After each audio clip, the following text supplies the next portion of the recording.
October 9 ബുധനാഴ്ച. ലൂക്ക 11:1-4 വരെ വാക്യങ്ങൾ.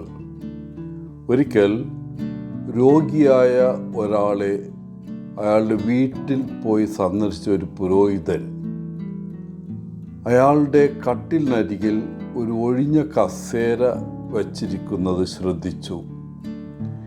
എന്തുകൊണ്ടാണ് അത് അവിടെ ഉള്ളതെന്ന് അയാളോട് ചോദിച്ചപ്പോൾ രോഗി പറഞ്ഞു, പ്രാർത്ഥിക്കുവാൻ ഞാൻ വളരെ വർഷങ്ങൾ ബുദ്ധിമുട്ടിയിരുന്നു. എന്നാൽ പ്രാർത്ഥന ദൈവവുമായുള്ള സംഭാഷണമല്ലാതെ മറ്റൊന്നുമല്ല എന്ന് എൻ്റെ ഒരു സുഹൃത്ത് ഒരിക്കൽ വിശദീകരിക്കുകയുണ്ടായി. എൻ്റെ കട്ടിലിനരികിൽ ഒരു ഒഴിഞ്ഞ കസേര ഇട്ടിട്ട് യേശു അതിൽ ഇരിക്കുന്നതായി സങ്കല്പിക്കാൻ അദ്ദേഹം എന്നെ ഉപദേശിച്ചു. എന്നിട്ട് യേശുവിനോട് സംസാരിക്കുകയും അവൻ പറയുന്ന കാര്യങ്ങൾ കേൾക്കുകയും ചെയ്യുക.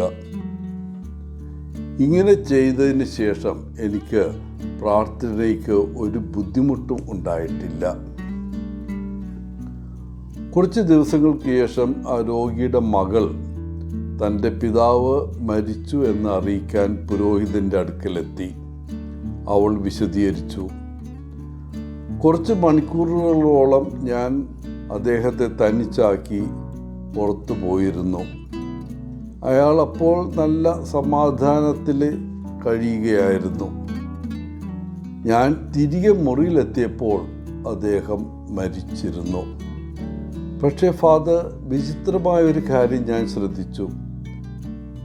അപ്പൻ്റെ തലയിണയിലല്ലായിരുന്നു, പിന്നെയോ കട്ടിലിനരികിലുള്ള ആ കസേരയിലായിരുന്നു.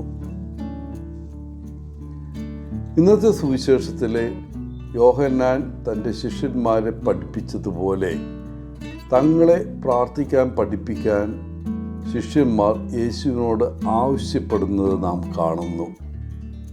യേശു അവരെ സ്വർഗസ്ഥനായ ഞങ്ങളുടെ പിതാവേ എന്ന പ്രാർത്ഥന പഠിപ്പിക്കുന്നു. കർത്താവേ, പ്രാർത്ഥിക്കാൻ ഞങ്ങളെ പഠിപ്പിക്കണമേ. ഈ വാക്കുകൾ ലളിതവും എന്നാൽ ശക്തവുമാണ്. നമ്മളിൽ പലരും ചെറിയ കുട്ടികളായിരിക്കുമ്പോൾ തന്നെ പ്രാർത്ഥിക്കാൻ പഠിച്ചു. നന്മ നിറഞ്ഞു മറിയമേ, സ്വർഗസ്ഥനായ ഞങ്ങളുടെ പിതാവേ, പിന്നെ മറ്റ് പ്രാർത്ഥനകൾ.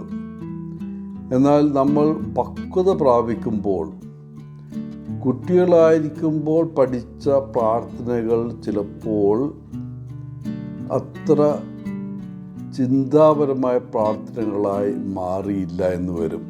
ഒരു റുട്ടീൻ ആയിട്ടെല്ലാം തോന്നും. ഇന്നത്തെ സുവിശേഷത്തിലെ ദൈവത്തെ പിതാവേ എന്ന് വിളിക്കാൻ യേശു നമ്മളോട് പറയുന്നു. സ്വർഗത്തിൽ ദൈവത്തിൻ്റെ പിതൃത്വത്തിന് കീഴിലുള്ള എല്ലാ മനുഷ്യരും ഒരു കുടുംബമാണ്.